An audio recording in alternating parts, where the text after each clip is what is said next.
ကုသိုလ်ကံကအားကောင်းရင်ကုသိုလ်အကျိုးပေးသွားတယ်တခုမှတ်ထားဖို့ရတော့ကုသိုလ်ကံကအားကောင်းရင်ကုသိုလ်ကံကအကျိုးပေးမယ်အကုသိုလ်ကံအားကောင်းနေရင်အကုသိုလ်အကျိုးပေးမယ်ဒါကတခုအဲ့ဒီထဲမှာပဲကုသိုလ်ကံကအားမကောင်းမိမယ်လို့အခွင့်အရေးရရင်သူကအရင်ကျိုးပေးမယ်ကုသိုလ်ကံကအခွင့်အရေးရတယ်ဒါပေမဲ့အားကောင်းကြီးတော့မဟုတ်ဘူးအခွင့်အရေးရရင်သူကအကျိုးပေးမယ်ကုသိုလ်ကံကအခွင့်အရေးရရင်ကုသိုလ်ကံအကျိုးပေးမယ်အကုသိုလ်ကံအခွင့်အရေးရရင်အကုသိုလ်အကျိုးပေးတယ်အခွင့်ရတဲ့ဟာကအကျိုးပေးသွားတယ်အားကောင်းသည်ဖြစ်စေမကောင်းသည်ဖြစ်စေချမ်းစွာရှိတယ်နော်အဲ့တော့ကံကြမ္မာနဲ့ပတ်သက်ပြီးမြတ်စွာဘုရားဟောထားတာမှတ်သားကြရလေလူတယောက်ဟာအဆိုးတွေကြီးပဲလုပ်တဲ့လူတယောက်ရှိတယ်အကောင်းမရှိတဲ့လူတယောက်ရှိတယ်လူတယောက်ကတော့ကောင်းတာတွေများများလုပ်တယ်ဒါပေမဲ့လို့ပုရုဇဉ်သဘာဝလျောက်မကောင်းတာတွေလုပ်တယ်အဲ့ဒီပုဂ္ဂိုလ်နှစ်ယောက်ဟာကောင်းတာမလုပ်ဘဲနဲ့မကောင်းတာတွေလုပ်တဲ့ပုဂ္ဂိုလ်ဟာအပြည့်အဝအကုသိုလ်ခံရတယ်အေးတခါတည်းမကောင်းတာလုပ်ပြီမဲ့လို့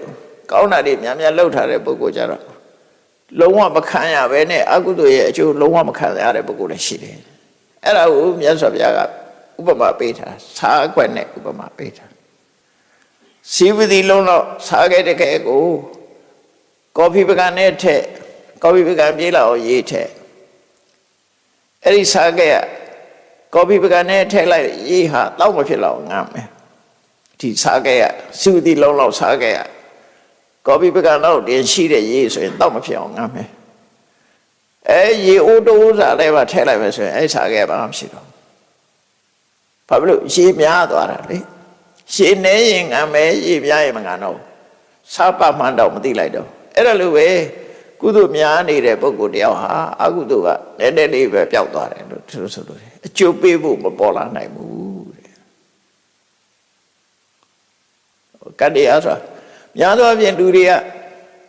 ကံကံနဲ့ပြောနေတာအတိတ်ကံကိုပြောနေကြတာကိုလုံးနေတာအကောင်းလားဆိုးလားဒါပဲသိဖို့တော့နော်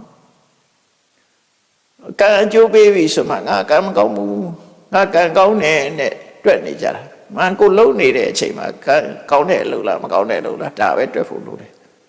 ကံကောင်းခြင်းမကောင်းခြင်းကကိုလုံးတဲ့အလုပ်ပစ္စုပန်လုပ်နေတဲ့အလုပ်နဲ့ပို့ဆိုင်အတိတ်ကကိုပြင်လို့မရဘူးအတိတ်ကကိုဆွဲပြီးတော့လူတွေကလက်ကီးတို့အလက်ကီးတို့လုပ်နေကြကိုလုံးတဲ့အလုပ်ကိုပဲကိုယ်စစ်ဆေးတဲ့နဲ့ပေါ့နော်အခုလုပ်နေတာအကောင်းလားဆိုလားဒါပဲကြည့်ရမှာဖြစ်တယ်အဲဒါကြောင့်မို့မကောင်းမှုအကုသိုလ်ဆိုတာလည်းပဲပြစ်ဒဏ်ခတ်တတ်တယ်လောကကြီးမှာအချုပ်မှတ်လိုက်ရမယ်ဆိုရင်ဆိုးကျိုးမှန်သမျှသည်အကုသိုလ်ရဲ့အပြစ်အကုသိုလ်ရဲ့အကျိုး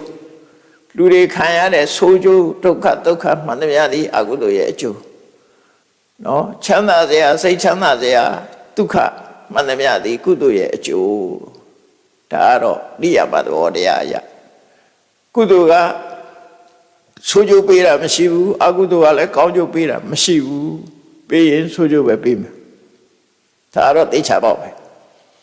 အဲ့ဒါလို့မှတ်သားထားပြီးတော့ကိုယ့်ဘဝနေ့စဉ်ဘဝမှာကောင်းခြင်းဆိုးခြင်းကံကောင်းခြင်းကံဆိုးခြင်းကိုကိုယ့်အကိုသိသိချာချာဆုံးဖြတ်ပြီးတော့မကောင်းတဲ့ကံတွေကိုရှောင်ဖို့ကောင်းတဲ့အလုပ်တွေကိုလုပ်ဖို့ကျင့်ကြံကြိုးကိုပွားများအားထုတ်နိုင်ကြပါစေကုန်သတည်း